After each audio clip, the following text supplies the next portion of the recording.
Mobile phone it's like A weapon. നമ്മൾ ഏതൊരു weapon ഉപയോഗിച്ചാലും അതിന് ചില പ്രോട്ടോകോൾസ് ഉണ്ട്.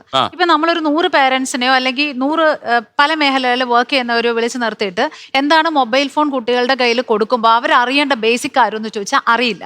അറിയാതെ കുട്ടികൾക്ക് ഫോൺ ഇൻഡ്യൂസ് ചെയ്ത് കൊടുത്താൽ ഇതല്ല ഇതിനപ്പുറവും നടക്കും.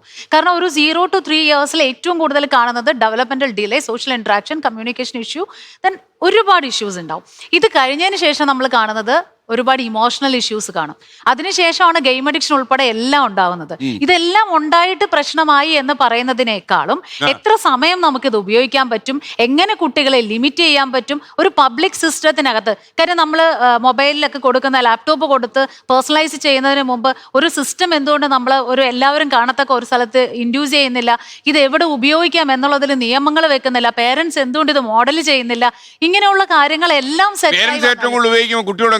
അതെ parents should be aware about that sir. കാരണം പേരൻസ് ഓവർ യൂസ് ചെയ്യാണ്. ഇപ്പൊ നമ്മൾ എല്ലാവരും പറയുന്ന ഒരു കാര്യമാണ് ടൈം ലിമിറ്റ് ചെയ്യണം. എത്ര ലിമിറ്റ് ചെയ്യണം? ടൈം മാത്രം ലിമിറ്റ് ചെയ്താൽ മതിയാവും. അത് ഏതൊക്കെ സമയം ഉപയോഗിക്കാം, occasion is also very important. പിന്നെ അവിടെ പറയണ്ട ഈ ആപ്പുകളെ കുറിച്ച്. ഈ ആപ്പുകളെ കുറിച്ച് പേരൻസിന് യാതൊരു വെളിവും ഇല്ല എന്നുള്ളതാണ് റിയാലിറ്റി. അപ്പൊ ഏത് ആപ്പ് കൊള്ളാം, ഏത് ആപ്പ് കൊള്ളില്ല, ഏത് ആപ്പിലാണ് സ്ട്രേഞ്ചേഴ്സുമായിട്ട് കമ്മ്യൂണിക്കേറ്റ് ചെയ്യാൻ പറ്റും. വിദ്യാഭ്യാസം ഇല്ലാത്ത മാതാപിതാക്കൾ ഇതിനായിട്ട് ഒരു അപ്പൊ ഇത് സർ ഇത് ശരിക്കും പറഞ്ഞാൽ വിദ്യാഭ്യാസത്തിന്റെ അല്ല, പേരൻസ് ഈ മൊബൈൽ എന്ന വസ്തു എങ്ങനെ ഉപയോഗിക്കണമെന്ന് ആദ്യം പഠിക്കുക.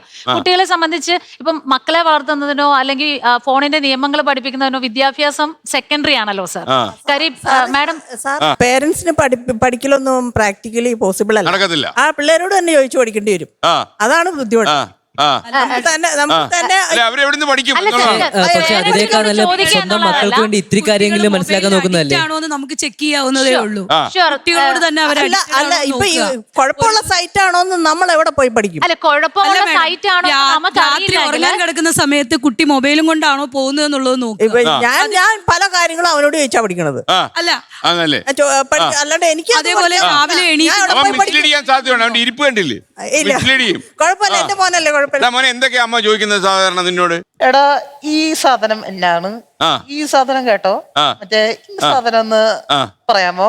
അതങ്ങനെ പേരൻസിന് അറിയില്ല എന്നുള്ളത് കുട്ടികൾക്ക് നന്നായിട്ട് അറിയാം. പേരൻസിനെ സംബന്ധിച്ച് അവരൊരു ഡിജിറ്റൽ ടൂറിസ്റ്റ് ആണ്, അവരൊരു ഡിജിറ്റൽ സിറ്റിസൺ ആണ് കുട്ടികളെ സംബന്ധിച്ചിടത്തോളം. അപ്പൊ ഇവരിത് ആപ്പ് പഠിക്കുക എന്നുള്ളതല്ല, ഈ സമയം എനിക്ക് അനുവദിച്ചിരിക്കുന്ന സമയത്ത് ഞാൻ എന്തുപയോഗിക്കണം, എന്തുപയോഗിക്കേണ്ട, അതിന്റെ മോറൽ സൈഡ് എന്താണ്, അതെന്റെ ലൈഫിന്റെ ഫോക്കസും ക്വാളിറ്റിയും നഷ്ടപ്പെടുത്തുന്നുണ്ടോ, ആ രീതിയിൽ അവരെ മെയിൻറ്റെയിൻ ചെയ്ത് വളർത്തുന്നതിന് എഡ്യൂക്കേഷനോ ഒന്നും ഒരു മസ്റ്റായ സാധനമാണെന്ന് തോന്നുന്നു. ലോകത്തെവിടെയായാലും ഏത് സമയത്തും 24 വാർത്തകളും ഓഗ്മെന്റഡ് റിയാലിറ്റി പാക്കേജുകളും എക്സ്പ്ലെയിനറുകളും വിശദമായി കാണാൻ ഞങ്ങളുടെ യൂട്യൂബ് ചാനൽ നിങ്ങൾക്ക് സബ്സ്ക്രൈബ് ചെയ്യാം.